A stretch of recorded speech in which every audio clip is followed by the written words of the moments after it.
Much was unclear, but what was clear was a circle of dolmens, like Stonehenge, but these were closer to obsidian.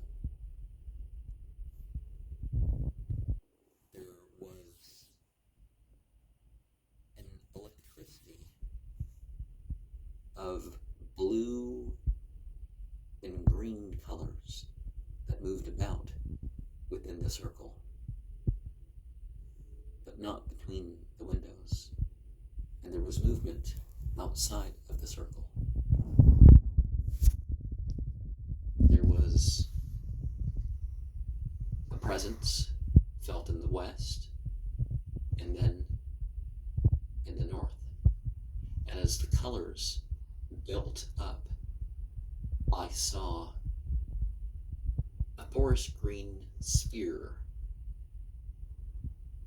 above the stone circle. And towards the end, I saw that there were tools like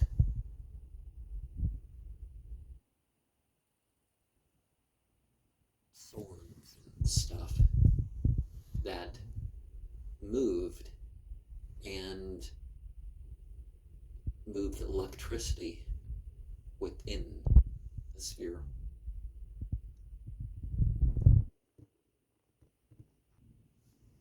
And as that finally unfolded, there was a rumbling down me and a gentle wipe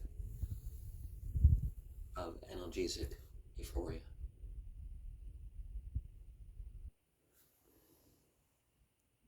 And in the middle of the experience, there was a pulsing movement, but this was separated in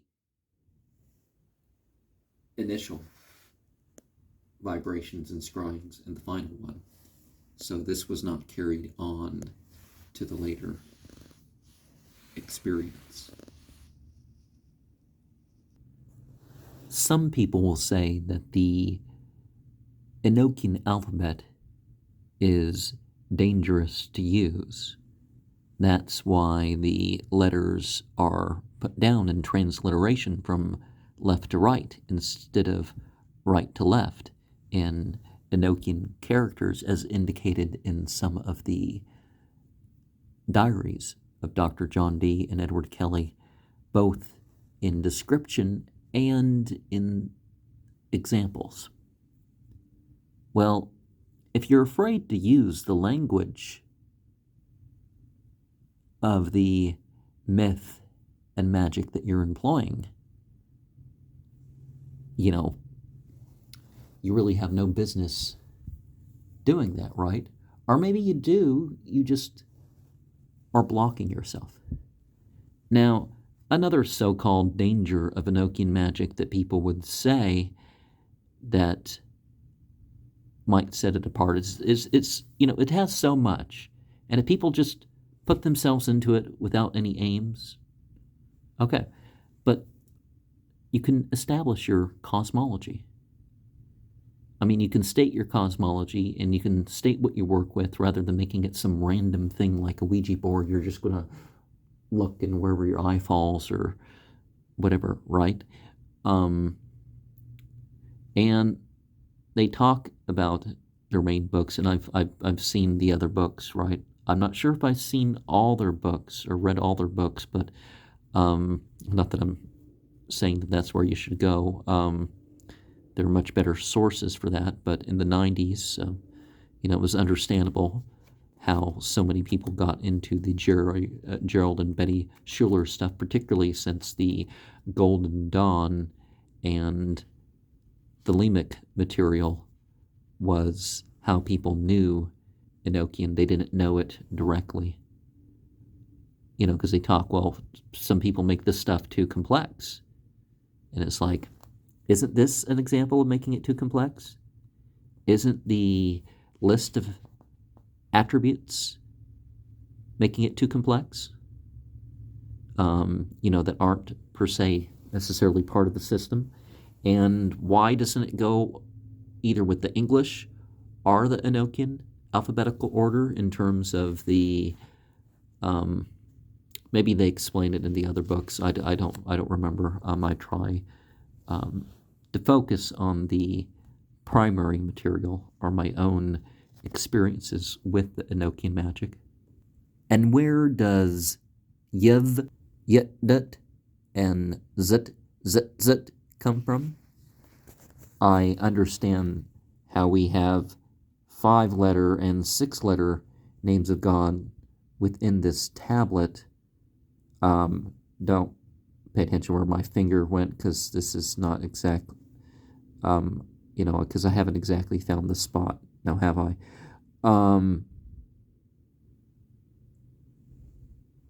But, I could understand doing a hexagram ritual with a couple of the names. I think it's better to come up with some sort of Calvary cross ritual or something like that. And some of the talk in here about Egyptian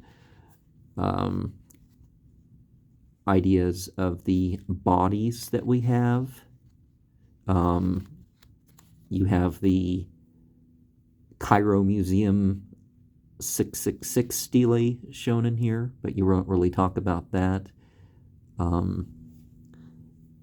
They could just add a few more lines, but there's a lot of doctrines in here that you don't necessarily have to get into when you do the Enochian thing. But the fact that they're like trying to get you, okay, you want to desire the spiritual and maybe be afraid of the world for itself, but they're not using that approach either. But they're trying to put it on the devil makes you want the forms. But you use the forms towards your spiritual goals, right? Because we live in forms, right? And there's this talk in this book about karma, and but not karma as in mere cause and effect, but other stuff you have to deal with. Like, so Enochian magic is dangerous because, all those issues that you've been suppressing. It's like, but what if they come out randomly, right? It's better something comes out in your magical circle than it comes out in your, people's drunken fits and stuff like that, right? We have talking about Tantra and yoga, and not just translating the terms so you can connect them to Enochian. Scrying and bringing things into your inner worlds are important things that I think every Enochian magician should involve themselves in.